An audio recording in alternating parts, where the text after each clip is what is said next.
आपके साथ मैं हूं प्राची पाराशर। आप देख रहे हैं मुद्दे की बात। आइए करते हैं शुरुआत यूपी की सियासत में भूचाल लाने वाली खबर के साथ। जहां भाजपा के आंगन में चाचा की चिड़िया।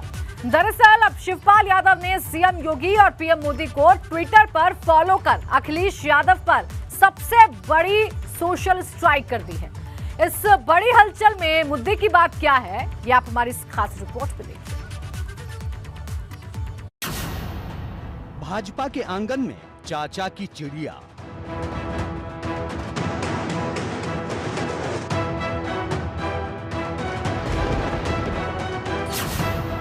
अखिलेश से क्लेश, योगी से नजदीकी का संदेश।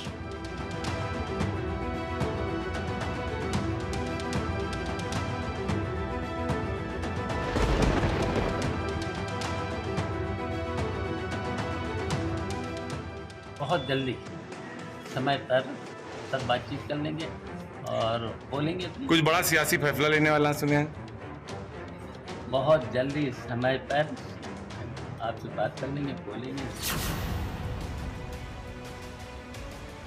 10 मार्च के बाद से चाचा का ये अंदाजे बयां उत्तर प्रदेश की सियासत में बहुत बड़े सस्पेंस का सबब बना हुआ है। लेकिन न अखिलेश से बढ़ रही दूरियां अब पर्दे के पीछे रही, न ही भाजपा से बढ़ती नजदीकियां। समाजवादी कुनबे में कलह का कोहराम अब सोशल मीडिया तक पहुंच गया। शिवपाल यादव ने प्रधानमंत्री नरेंद्र मोदी और मुख्यमंत्री योगी आदित्यनाथ को ट्विटर पर फॉलो कर लिया है। शिवपाल यादव पहले पीएमओ और चीफ मिनिस्टर ऑफिस के ट्विटर अकाउंट को जरूर फॉलो करते रहे हैं, लेकिन अब शिवपाल की ओर से इन दोनों के पर्सनल अकाउंट को फॉलो करने से अटकलों का बाजार और भी ज्यादा गर्म हो गया है। वो भी तब जबकि शिवपाल पहले सिर्फ 9 अकाउंट्स को फॉलो किया करते थे, जिनमें अखिलेश यादव और राहुल गांधी जैसे नेता शामिल हैं। अब आपको सिलसिलेवार तरीके से बताते हैं कि आखिर शिवपाल की अखिलेश से नाराजगी क्या है और क्यों वो इन बातों के चलते भाजपा के करीब बताए जाने लगे हैं।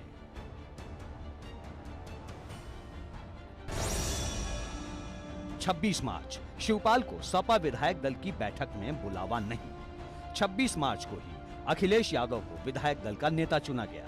27 मार्च को शिवपाल इटावा में एक धार्मिक कार्यक्रम में शामिल हुए। 28 मार्च को नाराज शिवपाल यादव मुलायम सिंह यादव से मिलने चुपचाप दिल्ली पहुंच गए।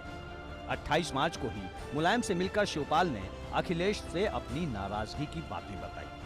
28 मार्च को ही शिवपाल के लखनऊ लौटने की खबर मिली, लेकिन वो इटावा चले गए। 29 मार्च को विधानसभा में सभी विधायकों के साथ शपथ ग्रहण नहीं किया। 29 मार्च को ही सपा के सहयोगियों की अखिलेश यादव ने बैठक बुलाई थी। 29 मार्च को ही सहयोगियों को भेजी चिट्ठी में अखिलेश यादव ने शिवपाल यादव का नाम सबसे ऊपर लिखा, लेकिन शिवपाल यादव इस अनुरोध के बावजूद बैठक में शामिल नहीं हुए। 30 मार्च को इटावा से लखनऊ पहुंचकर शिवपाल ने विधायक पद की शपथ ली। 30 मार्च को ही देर शाम शिवपाल यादव ने सीएम योगी से मुलाकात की और उसी दिन उन्होंने कहा कि मैं अपने अगले कदम का ऐलान जल्द करूंगा। 31 मार्च को लखनऊ के एक स्कूल में निजी कार्यक्रम में शिवपाल शामिल हुए और उसी दिन लखनऊ दफ्तर पर पार्टी नेताओं से मुलाकात भी की। और आखिरकार 2 अप्रैल को शिवपाल यादव ने ट्विटर पर पीएम मोदी, सीएम योगी और डॉक्टर दिनेश शर्मा को पर्सनली फॉलो कर लिया।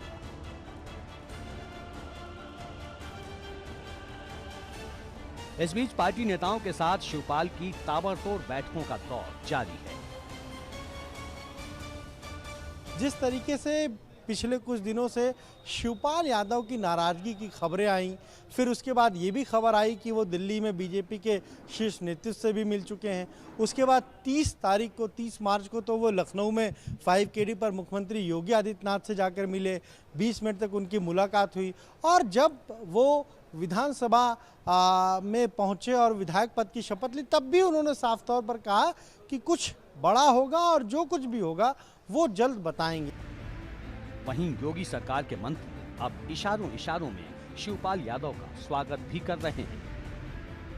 जो अपने घर से बेघर हो रहे हैं, अगर उनको भारतीय जनता पार्टी में ही अपना परिवार दिख रहा है तो स्वागत योग्य उनका निर्णय है। और भारतीय जनता पार्टी ऐसे लोगों को जो देश की मुख्य धारा में जुड़कर, राष्ट्रवाद की मुख्य धारा में जुड़कर जीना चाहते हैं, उनका स्वागत है। मुद्दे की बात यह है कि एक बार फिर शिवपाल आर पार का मूड बनाते दिख रहे हैं। ऐसे में संभव है कि किसी भी वक्त वो कोई बड़ा ऐलान भी कर दे। एबीपी गंगा के लिए लखनऊ से अनुभव शुक्ला के साथ ब्यूरो।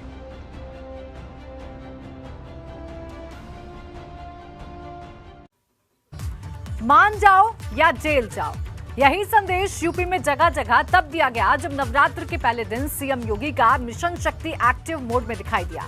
पूरे यूपी में मनचलों की शामत आ गई। क्या लखनऊ, आजमगढ़ और अलीगढ़ चौक चौराहों पर एंटी रोमियो स्क्वाड ने मोर्चा संभाला। मनचलों को साफ और सीधा पैगाम दिया, छेड़ोगे तो छोड़ेंगे नहीं।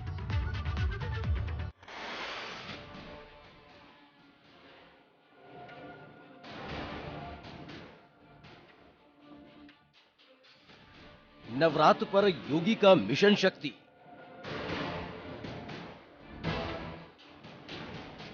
मनचलों की खैर नहीं, छेड़ोगे तो छोड़ेंगे नहीं।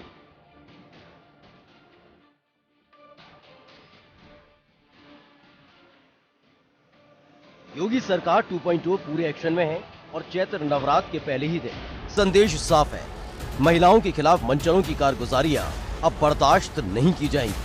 शोधे इस बात को अच्छे से समझ जाए कि छेड़खानी करते हुए धरे गए तो एंटी रोमियो स्क्वाड बख्शेगी नहीं। प्रदेश के अलग अलग जिलों से सामने आई तस्वीरें इस बात की गवाही दे रही हैं। सूबे की राजधानी लखनऊ की तस्वीर है, जहां इस अभियान का आगाज DCP central Aparna R Kaushik ने किया, जहां नेशनल पीजी कॉलेज से लेकर चप्पे चप्पे का मुआयना कर बेटियों की सुरक्षा पर कानून के रखवालों की मुकम्मल मोहर लगाई गई।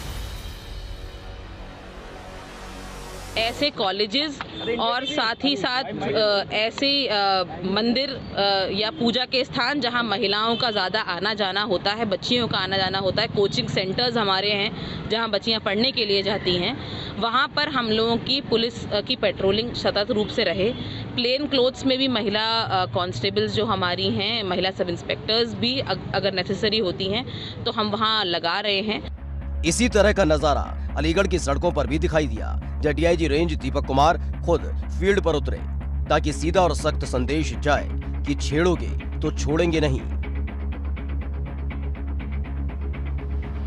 हमारा मुख्य उद्देश्य ये है कि जो महिलाएं हैं, जो हमारी लड़कियां हैं, जो मातृशक्ति हैं, उनमें कॉन्फिडेंस का भाव जागृत हो, वो निर्भय होकर के घूमें और उनको कहीं ऐसा महसूस नहीं हो जिस तरह से लोग चर्चा करते हैं बाहर के जगह की या विदेशों की चर्चा करते हैं कि रात में भी महिलाएं, औरतें 11 बजे 12 बजे ट्रेन से उतरती हैं, अकेले जाती हैं। उसी तरह से हमारे उत्तर प्रदेश में भी और हमारे रेंज में भी कहीं भी लड़कियां, महिलाएं बेखौफ होकर बिना किसी की परवाह किए हुए आराम से कहीं भी आ जा सकें। ऐसे ही ताजनगरी आगरा में भी एसपी सिटी और सीओ ने सुबह सुबह स्कूलों और कॉलेजों का जायजा लिया, छात्राओं से संवाद किया और उनकी समस्याएं जानी, साथ ही शोधों के खिलाफ कड़ी कार्रवाई का भरोसा भी दिया। अभी कोरोना काल के बाद फिर से स्कूल खुले हैं तो पुलिस, पूरी यूपी पुलिस मुस्तैदी से एंटी रोमियो को एक्टिव की है।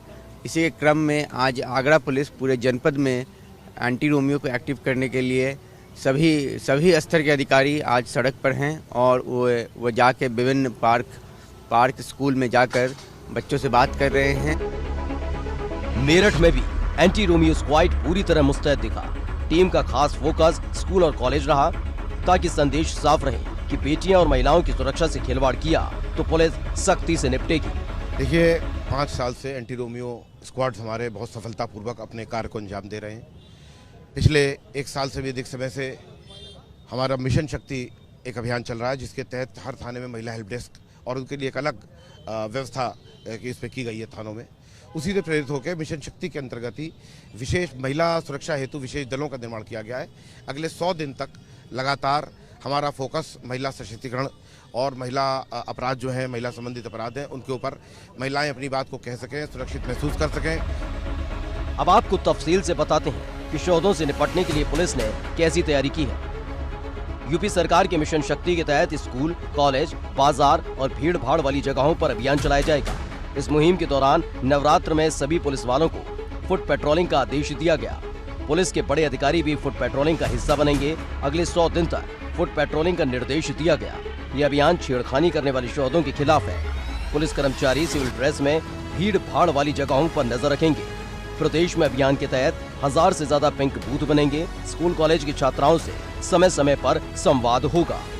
मुद्दे की बात यह है कि योगी सरकार के पिछले कार्यकाल में महिला सुरक्षा अहम मुद्दा रहा। योगी राज में खुद को महफूज समझने वाली महिलाओं ने भाजपा की प्रचंड जीत में अहम योगदान दिया।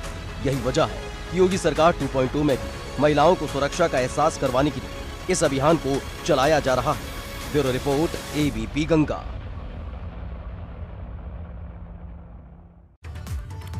यूपी के चुनावी संग्राम में यकीनन समाजवादी पार्टी मजबूत विपक्ष के तौर पर उभरकर सामने आई, लेकिन लोकतंत्र में जरूरी है कि नेता इस ताकत को समझें। दरअसल बरेली के भोजीपुरा से सपा विधायक शहजुल इस्लाम ने भाजपा पर निशाना साधते हुए कहा कि विरोधियों की बोली का जवाब वो गोली से देंगे।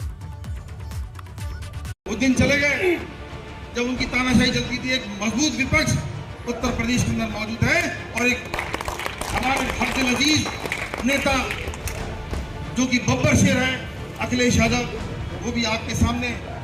तो अगर उसके मुंह से भी आवाज निकलेगी तो हमारी भी बंदूकों में से आधी सुई धुआं नहीं निकलेगा, गोली निकलेगी, बताना चाह रहा हूं। ये समाजवादी सरकार में पूर्व मंत्री और बरेली के भोजीपुरा से सपा विधायक शहजुल इस्लाम है, जो भाजपा पर जुबानी हमला बोलने के दौरान सारी हदों को लांघ गए। वो दिन चले गए जब उनकी तानाशाही चलती थी। एक मजबूत विपक्ष उत्तर प्रदेश के अंदर मौजूद है और एक हमारे घर से अजीज नेता जो कि बब्बर शेर है अखिलेश यादव, वो भी आपके सामने।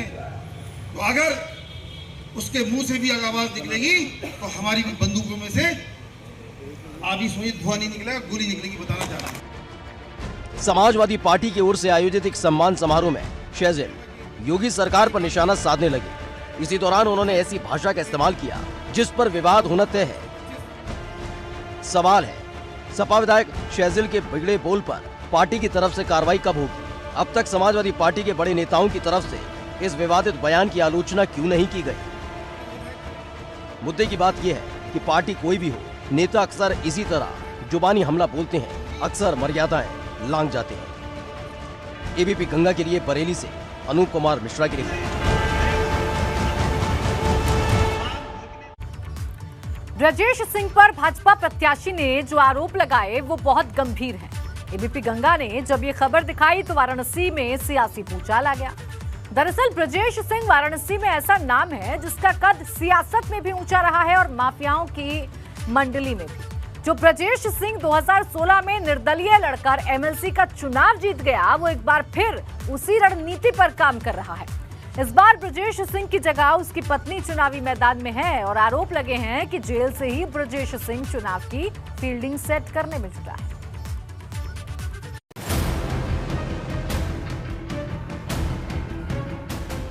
उसका कारण बस इतना ही है कि उन लोगों का साम्राज्य अपराध का बहुत पहले से बना हुआ है और उसके कारण लोगों में डर भी है, भय भी है। लोग अभी तक समझ नहीं पा रहे। पूर्वांचल की राजनीति में वाराणसी से भाजपा के एमएलसी उम्मीदवार सुदामा पटेल ने ब्रजेश सिंह का नाम लेकर तहलका मचा दिया है। एबीपी गंगा पर सुदामा पटेल ने दावा किया कि जेल में बंद ब्रजेश सिंह अपनी पत्नी अन्नपूर्णा के लिए भाजपा के कुछ नेताओं को साथ लेकर साजिश रच रहे हैं। का रोजी रोटी साधन व्यवस्था चलती है, उनका उद्योग साम्राज्य बहुत बड़ा बन गया है, इसलिए लोगों में डर भय उनका है और उनको यहीं सेंट्रल जेल में रहने के कारण लोग उनसे भय खा रहे। इस चौंकाने वाले खुलासे के बाद भाजपा से जुड़े राजनीतिक महकमे में सरगर्मियां थोड़ी बढ़ती हुई जरूर दिखी, लेकिन सवाल है कि क्या इस मामले को गंभीरता से नहीं लिया जा रहा है, क्योंकि अब तक एमएलसी पद की चुनाव संचालन समिति का गठन नहीं हुआ है। ऐसे में पार्टी जीत कैसे दर्ज कर पाएगी? भारतीय जनता पार्टी का संगठन मेरे साथ है, चुनाव की अच्छी तैयारी चल रही है, लेकिन हमारे कुछ पदाधिकारी हमारे साथ नहीं आ रहे हैं और हमारे साथ दिखाई नहीं दे रहे हैं, इसकी थोड़ी कमी है। वाराणसी की जंग को ब्रजेश सिंह के नाम ने दिलचस्प बना दिया है। ब्रजेश सिंह ने सीट से अपना नामांकन तो वापस ले लिया, लेकिन ब्रजेश सिंह की पत्नी अन्नपूर्णा निर्दलीय ताल ठोक रही हैं। भाजपा और सपा के प्रत्याशी होने की वजह से इस सीट पर मुकाबला त्रिकोणीय है। विधान परिषद की यह सीट 1998 से ही ब्रजेश सिंह के परिवार के पास रही। 1998 में ब्रजेश सिंह के भाई उदयनाथ सिंह ने जीत हासिल की थी। 2004 में उदयनाथ सिंह ही वाराणसी के एमएलसी सीट से चुनाव जीते। 2010 में ब्रजेश सिंह की पत्नी अन्नपूर्णा ने बसपा की टिकट पर चुनाव जीता। उसके बाद ब्रजेश सिंह ने खुद इस सीट पर 2016 में एमएलसी का चुनाव जीता। 2016 के चुनाव में भाजपा ने ब्रजेश सिंह के सामने प्रत्याशी नहीं उतारा था।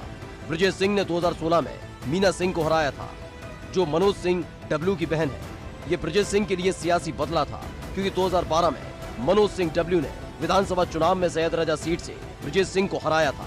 हालांकि ये हार करीब 2000 वोटों के अंतर से हुई थी। इसके बाद जब 2017 में विधानसभा चुनाव हुए तो सैयद रजा सीट से सुशील सिंह ने मनोज सिंह डब्ल्यू को हरा दिया। सुशील सिंह ब्रजेश सिंह के भतीजे हैं, जो 2022 के चुनाव में भी भाजपा की टिकट पर जीत गए और उसी मनोज सिंह डब्ल्यू को हराया, जिन्हें 2017 में पटकनी दी थी। पहले तो चर्चा यहाँ तक थी कि भाजपा खुद वाराणसी सीट से प्रत्याशी नहीं उतारेगी, लेकिन सरकार लगातार बाहुबलियों के खिलाफ कार्रवाई की बात कर रही थी। ऐसे में अगर प्रत्याशी न उतारती तो संदेश गलत जाता और इसी वजह से वाराणसी सीट पर प्रत्याशी उतार दिया। भाजपा के यूपी में मजबूत होने के बाद कई बाहुबलियों का प्रभाव कम माना जा रहा है, लेकिन वाराणसी की सीट पर ब्रजेश सिंह हार मान लेगा ऐसा लगता नहीं है। Bureau report ABP Ganga. Petrol और डीजल की कीमत में इजाफे का दौर जारी है। शनिवार को पेट्रोल और डीजल दोनों की कीमत में 80-80 पैसे का इजाफा किया गया, जिसके बाद लोगों की जेब पर बोझ बढ़ता दिख रहा है। पिछले 10 दिन में पेट्रोल 6.5 रुपए तो डीजल 5 रुपए तक महंगा हो चुका है। वहीं सीएनजी की कीमत में उछाल भी अब लोगों के माथे की शिकन बढ़ाने लगा है। वहीं जानकारों की माने तो भी पेट्रोल डीजल की कीमत में बढ़ोतरी जारी रहने वाली है।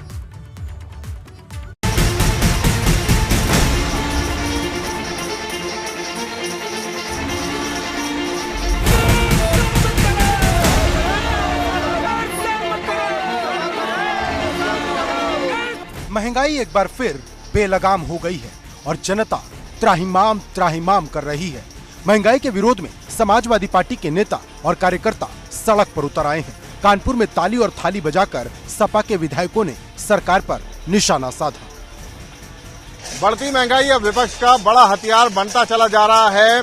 लगातार विपक्षी दल सरकार को महंगाई को लेकर घेर रहे हैं और आपको कानपुर की ये तस्वीर दिखाते हैं। यहाँ पर समाजवादी पार्टी आज ताली और थाली प्रदर्शन कर रही है। समाजवादी पार्टी की अगुवाई कर रहे हैं। समाजवादी पार्टी के आर नगर से विधायक अमिताभ बाजपेयी अपने समर्थकों के साथ बैठे हैं बड़ा चौराहे पे भारत माता प्रतिमा के नीचे और ताली थाली बजा रहे हैं और विरोध जता रहे हैं। बैनर जो लगा है उसमें साफ लिखा गया है कि चुनाव के बाद से लगातार सरकार द्वारा घरेलू कमर्शियल रसोई गैस के सिलेंडर, पेट्रोल और डीजल के दामों में चोरी छिपे बढ़ोतरी की जा रही है और इस बढ़ोतरी का विरोध करने वाला प्रदर्शन यानी ताली और थाली का प्रदर्शन समाजवादी पार्टी के लोग कर। क्या क्या महंगा नहीं हुआ?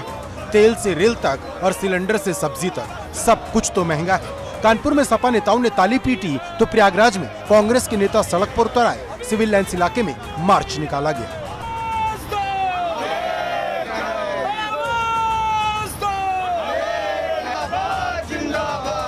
कानपुर हो या प्रयागराज, लखनऊ हो या गोंडा, हर जगह आम आदमी महंगाई से परेशान है। चुनाव के बाद पेट्रोल डीजल की कीमत बिना रुके बढ़ती जा रही। रसोई गैस के सिलेंडर का दाम भी बेलगाम है। गोंडा में कांग्रेस कार्यकर्ताओं ने डीजल और रसोई गैस की अर्थी निकाल दी।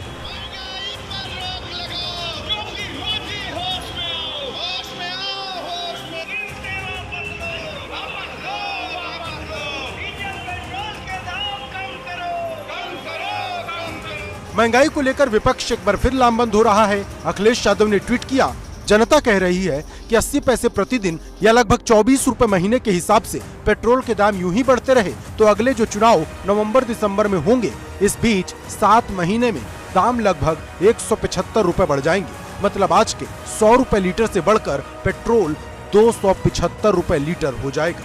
ये है भाजपाई महंगाई का गढ़। पेट्रोल, डीजल और सीएनजी के दामों में बढ़ोतरी से आम आदमी का बजट अब बिगड़ रहा है। लगातार पेट्रोल डीजल के दामों में बढ़ोतरी जारी है और इसका असर जो है अब वो किराए पर भी पड़ता हुआ देखा जा सकता है। जो लोग बाकी सर्विस क्लास हो या बिजनेस क्लास, सभी इससे प्रभावित हो रहे हैं। आप देख सकते हैं राजधानी लखनऊ की अगर बात करें तो सादा पेट्रोल 102.45 रुपए प्रति लीटर हो चुका है। यानी अगर आप 500 रुपये का पेट्रोल डलाते हैं तो 5 लीटर पेट्रोल भी आपको नहीं मिलेगा। वहीं जो प्रीमियम क्वालिटी है वो 107 रुपये 80 पैसे आज रेट हम देख पा रहे हैं। चुनाव तक महंगाई का मीटर बिल्कुल शांत था, लेकिन नतीजे आने के कुछ दिन बाद ही महंगाई का कांटा तेजी से भाग रहा है। लखनऊ से शैलेश अरोड़ा और कानपुर से रतीश त्रिवेदी के साथ ब्यूरो रिपोर्ट, एबीपी गंगा।